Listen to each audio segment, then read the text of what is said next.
আহা কি আনন্দ, আহা কি আনন্দ, আকাশে সূর্য নিচে মাটি। আহা কি আনন্দ, আহা কি আনন্দ, আহা কি আনন্দ। আরে ও গোপাল দাদা, গোপাল দাদা, এই সকাল সকাল কি আবার পিছু ডাকলো? আরে আমি গো আমি। আমি তো আমি নামে কাউকে চিনি না। আর তুমি একটু পেছন ফিরে তাকাও তো। আমি তো সামনে যাচ্ছি, পেছনে তাকাবো কেন? ঠিক আছে, তাহলে আমি তোমার সামনে আসছি। আরে দৌড়াচ্ছ কেন? হ্যাঁ, আরে দাঁড়াও দাঁড়াও বলছি, দাঁড়াও, নইলে কিন্তু আমি মহারাজের কাছে যাব। হ্যাঁ, ও ভোলা তুমি? আরে আগে বলবে তো, আমি করছিলে কেন? একদম কথা ঘোরাবে না গোপাল দাদা। এবার বলো কি বলছি। দেখো, আমি তোমাকে আগের বছর 50 মোহর ধার দিয়েছিলাম। এ কি, তোমার তো মিষ্টির দোকান, ধার দিলে তো লোকে ছুরি কাঁচি ধার দেয়, আর তুমি মোহরে ধার দেওয়ার ব্যবসা শুরু করেছো কবে থেকে বলো দেখি? আবার কথা ঘোরানো শুরু করেছো? হ্যাঁ, আমি এবার কিন্তু সত্যি মহারাজের কাছে যাব। আরে মজা করছি তো। আরে বারবার আমাদের মধ্যে মহারাজকে টেনে আনার কি দরকার বলো তো?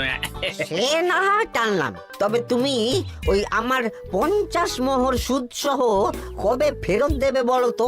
আর কিন্তু তোমার হাতে ওই 1 সপ্তাহ সময় আছে। হ্যাঁ, 1 সপ্তাহ মানে কতদিন ভাই? 7 দিন, 7 দিন। 7 দিন? আচ্ছা 7 দিন মানে কত ঘন্টা? 24 গুণ 7, মোট ওই 168 ঘন্টা। ও, অনেক সময় আছে। দেখো গোপাল দাদা, তোমার সাথে কিন্তু আমার ওই কাগজে কলমে লিখিত পড়িত আছে। হ্যাঁ, যদি ওই সময়ের মধ্যে তুমি আমার কাছ থেকে নেওয়া ওই অর্থ আমাকে ফেরত না দিতে পারো, তাহলে কিন্তু তোমার ওই বাড়ি ঘর সব আমার হয়ে যাবে। হ্যাঁ, হ্যাঁ হ্যাঁ, মনে আছে মনে আছে। এখন রাজসভায় যাই, 168 ঘন্টা পেরিয়ে গেলে চলে এসো, কেমন? বেশ, কথাটা মনে থাকে যেন। হ্যাঁ, তখন আর কিন্তু কোনো চালাকি করতে যাবে না, আমি সোজা মহারাজকে বলে দেব। ঠিক আছে ঠিক আছে।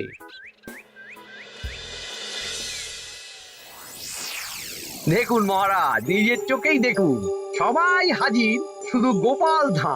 সত্যি গোপাল ইদানিং আবার দেরি করে আসা শুরু করেছে। ওকে আচ্ছা করে ধোলাই দিন, তাহলেই চলে আসবে। কাজের কাজ তো কিছু করে না, শুধু বসে থাকে, তাতেও এই। যা বলেছেন মন্ত্রী মশাই। আমার মতে গোপালকে রাজসভাতেই বেঁধে রাখুন, তাহলে আর বাড়িতে যেতেও হবে না, আর দেরি করে আসবেও না। রোজ রোজ গোপাল করে রাজসভায় আসতে দেরি, তাই এবার তার পায়ে পড়াতে হবে বেড়ি। এই তো মহারাজ চলে এসেছি। আর বলবেন না, রাস্তায় ভোলা ময়রা চেপে ধরছিল। থাক, আর অজুহাত দিতে হবে না। নেহাত ভাগ্যের জোরে এই রাজসভার চাকরিটা পেয়েছিল। হ্যাঁ, মহারাজ ভালো মানুষ, তাই তোমাকে পুষছেন। আচ্ছা আপনি কি বলতে চাইছেন কি?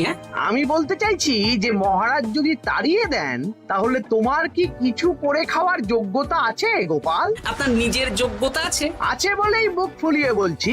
হ্যাঁ, মন্ত্রী এটা একটা ভালো প্রসঙ্গ তুলেছে। আমার রাজসভার সকল সভাসদদের বলছি, যদি কোনো কারণে তোমাদের চাকরি চলে যায়, তাহলে তোমরা কি করবে একবার ভেবে দেখেছো? না মহারাজ, ভাবনাটা আমি সঠিক সময় কাজে লাগাই, ওই অকারণে ভেবে মাথা খারাপ করতে চাই না। হ্যাঁ, আহা, রাজসভার চাকরিটা তো তোমাদের পেশা।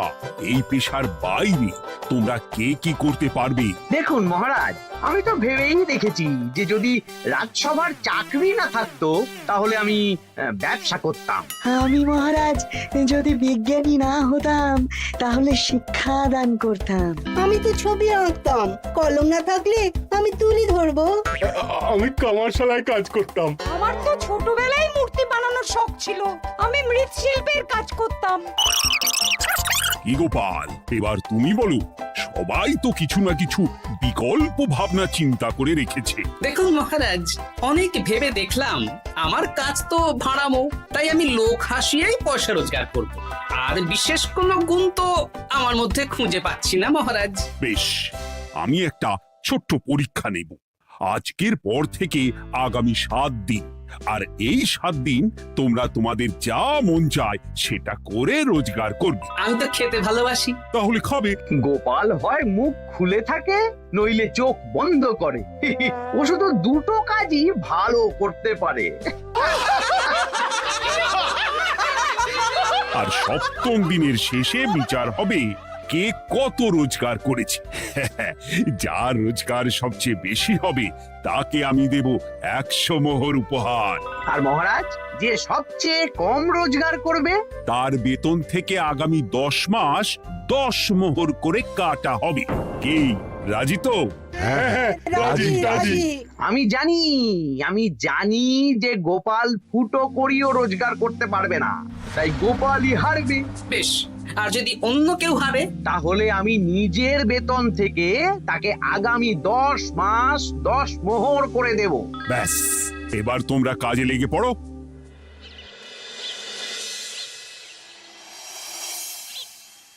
এ কি গিন্নি, আজকেও নিরামিষ? হ্যাঁ, আজকেও নিরামিষ খেতে হয়। হ্যাঁ, রোজই তো কিছু না কিছু একটা লেগে আছে তোমার। আমাদের পুরো শরীরটাই তো আমিষ। হ্যাঁ, তাহলে আমিষ খেতে বাধা কিসের বলো দেখি? বেশি তর্ক করতে হবে না বাপু, তা তোমাকে ডিম বানিয়ে দেবো। হ্যাঁ, না, আমি মানুষই ঠিক আছি গিন্নি। আরে তোমাকে ডিম বানাবো বলেছি নাকি? আমি বললাম তোমার জন্য ডিম বানিয়ে দেবো। জন্যটা তো বলনি তখন। আরে তাড়াতাড়ি দাও, তাড়াতাড়ি দাও। এখন কদিন শুধু খাবো আর ঘুমাবো, 7 দিন ছুটি। ছুটি মানে? সেসব পরে বলবো গিন্নি। যাও গিয়ে ডিম সেদ্ধ বসাও।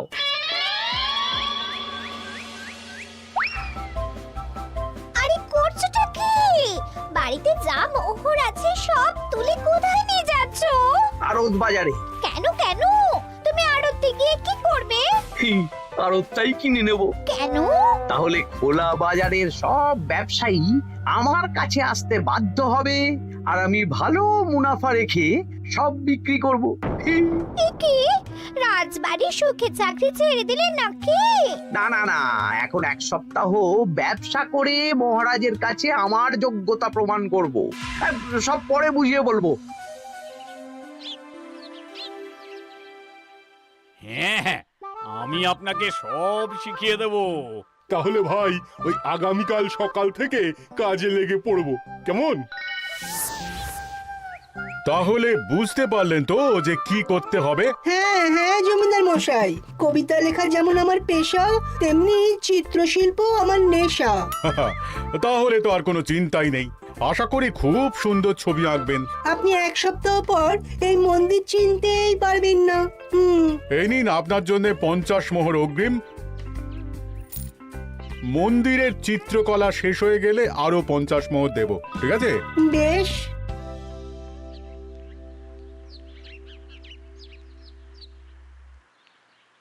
এই হাত চালা, হাত চালা।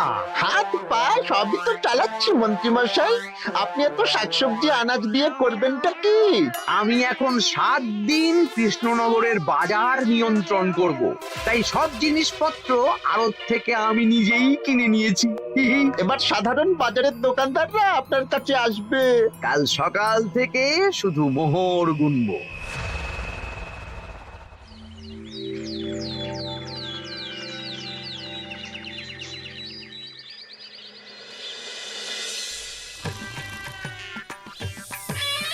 আরে এত বেলা হয়ে গেল, আর কত পড়ে পড়ে তুমি ঘুমোবে? এত লম্বা ছুটি পেয়েছি, এখন তো বিশ্রাম নিতেই হবে গিন্নি। কিন্তু পুকুর ঘাটে গিয়ে তো আমি অন্য কথা শুনলাম। তুমি আবার কি শুনেছো? তোমাদের মহারাজ নাকি বলেছেন আগামী 1 সপ্তাহ তোমরা সকল সভাসদেরা ওই সকল সভাসদেরা নিজের ইচ্ছে মতো কাজ করে রোজগার করব। আমার কাজ তো ভাড়ামো করা, তাই ভাড়ামোর সুযোগ এলে সেটাই করব। কিন্তু যদি সুযোগ না আসে, তাছাড়া যার রোজগার সবচেয়ে কম হবে তার তো বেতন থেকে 100 মোহর কাটা হবে গো। এই খবরও পেয়ে গেছো? বাবা, পুকুর ঘাট না পরনিন্দা পরচর্চা কেন্দ্র? হ্যাঁ, ওসব বাজে কথা বাদ দিয়ে কোনো কাজ শুরু করো, কাজ শুরু করো। এরকম গা এলিয়ে শুয়ে থাকলে ভগবান এসে তোমাকে পয়সা দিয়ে যাবে না গো। গোপাল দাদা, ও গোপাল দাদা, বলছি গোপাল দাদা, কি খবর গো? এই তো গতকাল তোমার সাথে কথা হলো, আজ একেবারে বাড়িতেই চলে এসেছো। তোমার যা হালচাল তাতে তো মনে হচ্ছে ওই কদিন পরে বাড়িটা আমারই হবে। আর সেই আশাতেই বসে থাকো। এই ভোলাময়রা এসেছে কেন গো? এসব কি বলছে? মা ঠাকুরুন, আপনার কাছে আর কি লোকাবো? বহুদিন আগে গোপাল দাদা আমার কাছে 50 মোহর ধার নিয়েছিল। সেই ধারের থেকে 5 মোহরা এখনো আমাকে শোধ করেনি। সে কি? হ্যাঁ, শর্ত অনুযায়ী যদি গোপাল দাদা আগামী ওই 6 দিনের মধ্যে ধার না শোধ করতে পারে তাহলে এই বাড়ি আমার হয়ে যাবে। তুমি আমাকে এত বড় কথা লুকিয়ে রেখেছো? হ্যাঁ, না আমি বলবো বলবো করে বলা হয়ে ওঠেনি আর কি। এবার আপনি দেখুন গিন্নিমা কি করবেন। ভিটে মাটি ছেড়ে কোথায় গিয়ে উঠবেন দেখুন। কি গো, এতেও তোমার হুঁশ হয় না? হ্যাঁ? ধুর, এই অযথা চিন্তা করো না তো, কিছু না কিছু একটা হয়ে যাবে।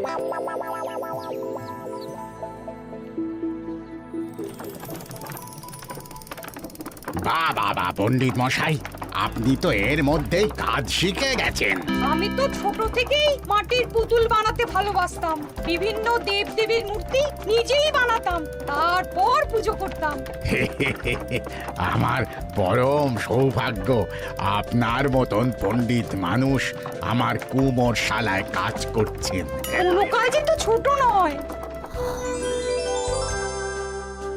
সত্যি সভাকবি মশাই, আপনার তুলিতে জাদু আছে। কি সুন্দর কারুকার্য। সবই আমার মা বাবার দান। আমার বাবাও খুব বড় চিত্রশিল্পী ছিলেন।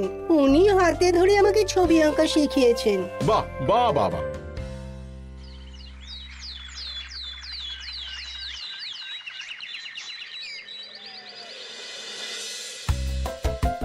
এই যে পুটি, আজকে তো একটা মজার জিনিস শেখাবো।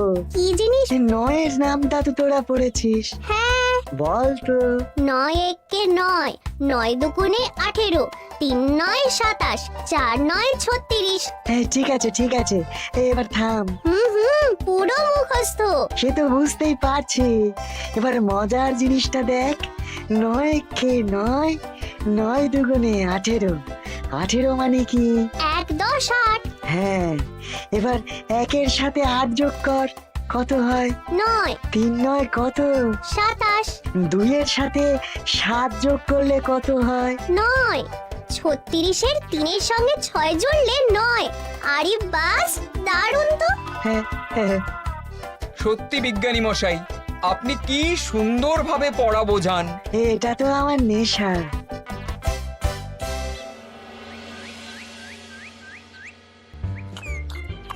বলছি, তুমি তো দিব্যি বাড়িতে বসেই আছো। হ্যাঁ, কিছুই তো করছো না।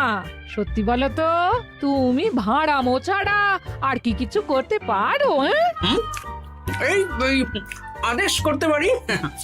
গেনি একটু তরকারি দাও তো, জলের ঘটিটা দাও না। যত সব। আচ্ছা, সত্যি তো ভাঁড় না হলে আমি কি হতাম? আমি কুমোর হতাম। মাটির কাজ শুনেছি খুব সোজা। যাই, কুমোর পাড়া যাই।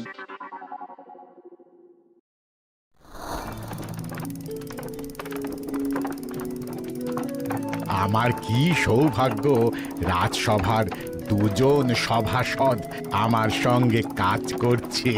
আচ্ছা, এইভাবে ঘোরাবো? এই যা, হলো না। এটা কি মুড়ির মোয়া নাকি? দাও, আমাকে করতে দাও, তুমি অন্য কিছু করো।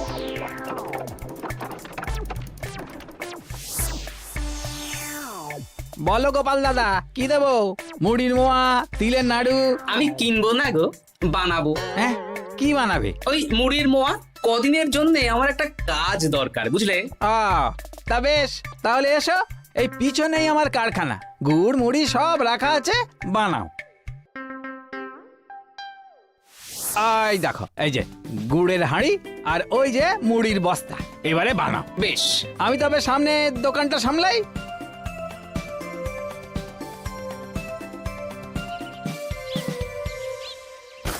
কিসের আওয়াজ হলো? আরে আরে আরে, এ কি করলে গোপাল দাদা? আর বলো না, ওই গুড়টা ঢালতে গিয়ে হাঁড়িটা হাত ফসকে পড়ে গেল। এই তুমি যাও তো, তোমাকে কিচ্ছু করতে হবে না, যত সব বিপদ বাড়ানো।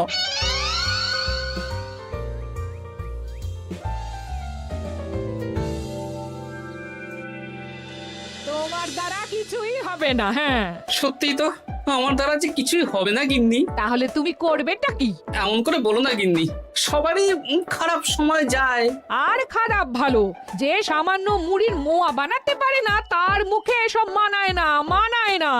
এদিকে বাজারে সবজির দাম হু হু করে বেড়ে গেছে। হ্যাঁ তাই নাকি? বলি তুমি জানবে কি করে? কদিন তো শুয়ে বসে আছো, আমি তো বাজার দোকান করি। মন্ত্রী মশাই এখন আড়ত সামলাচ্ছেন আর সাধারণ বিক্রেতাদের চড়া দামে বিক্রি করছেন। হ্যাঁ, ও বেটা জীবনে শোধরাবে না। উনি তো তাও ছলে বলে রোজগার করছেন গো। আর তাছাড়া অনেকে পথে গান শুনিয়েও রোজগার করেন, সেটাও তো তুমি পারবে না। হ্যাঁ, এই তো পেয়েছি। 6 দিনের মাথায় তো রাজসভায় একটা বৈঠক হবে, সেদিনই আসল মজা জমবে। কিসের মজা গো? হ্যাঁ, সেটা সেদিনই বুঝতে পারবে।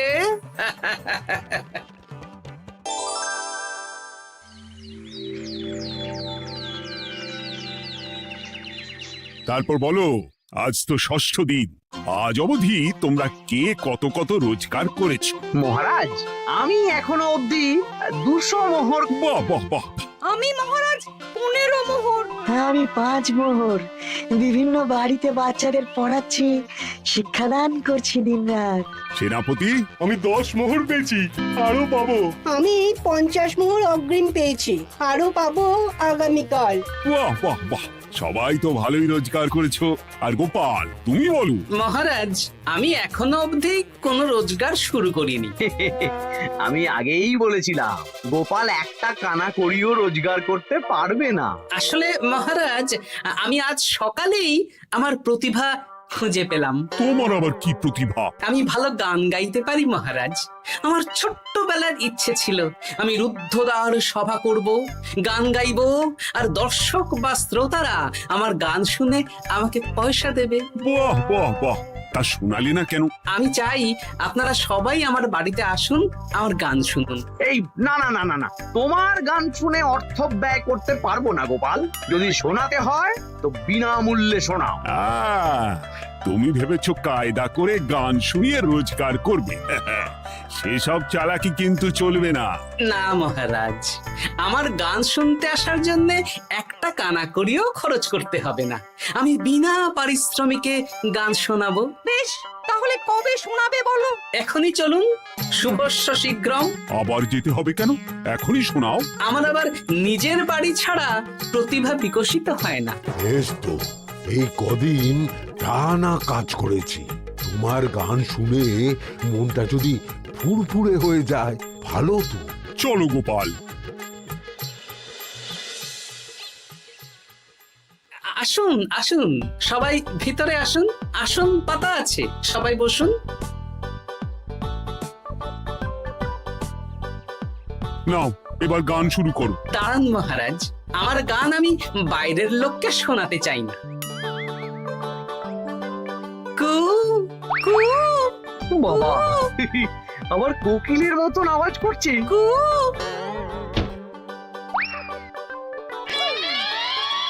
নাও নাও, শুরু করো।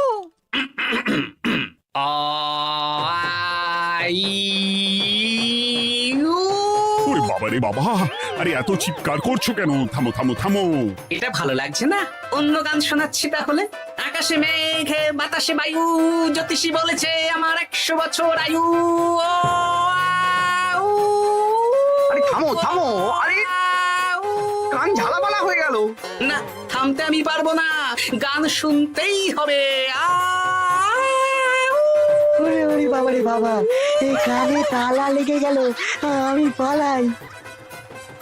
পালাতে পারবেন না, বাইরেও তালা দেওয়া আছে। বাইরে তালা খুলতে বলো।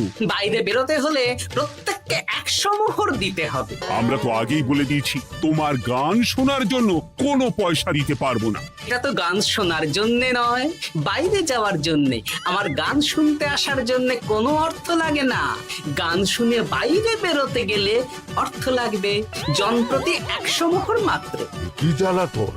হয় দিন, নইলে আবার শুরু করছি। থামো থামো! আপনারা কি সবাই দেবেন, না এখানেই থাকবেন? এই আমার কাছে এখন 50 মতন মোহর আছে। আমার কাছে 5 মোহর আছে। আছে? সে আমি লোক পাঠাচ্ছি আপনাদের সবার বাড়িতে, পুরো অর্থ পাবো, তারপর সবাইকে ছাড়বো। আচ্ছা, এটা কি ঠিক করলে গোপাল? দেখুন মহারাজ, আমি কথা নিয়ে খেলি। সব সভাসদেরা 6 দিন খেটে যা না রোজগার করেছে, আমি শুধু বুদ্ধির জোরে আর ভাড়ামো করে ঘন্টা খানিকের মধ্যে তার থেকে বেশি রোজগার করে নিলাম। যদিও এখনো একদিন সময় আছে। সত্যি গোপাল, তোমার বুদ্ধির জবাব নেই। মন্ত্রী মশাই, যে সবচেয়ে কম রোজগার করবে আপনাকে কিন্তু তাকে আগামী 10 মাস 10 মোহর করে দিতে হবে। হ্যাঁ নয় হ্যাঁ, এরকমই তো তুমি মুখ বড় করে বলেছিলে। গিন্নি কই গো, ভোলাকে ডেকে আনো, ওর ধার আজকেই শোধ করে দেব। হ্যাঁ যাচ্ছি। হ্যাঁ, আমরাও যাচ্ছি। গোপাল, কালকে রাজসভায় এসে তোমার পুরস্কারের অর্থটাও নিয়ে যেও। সে তো নিশ্চয়ই।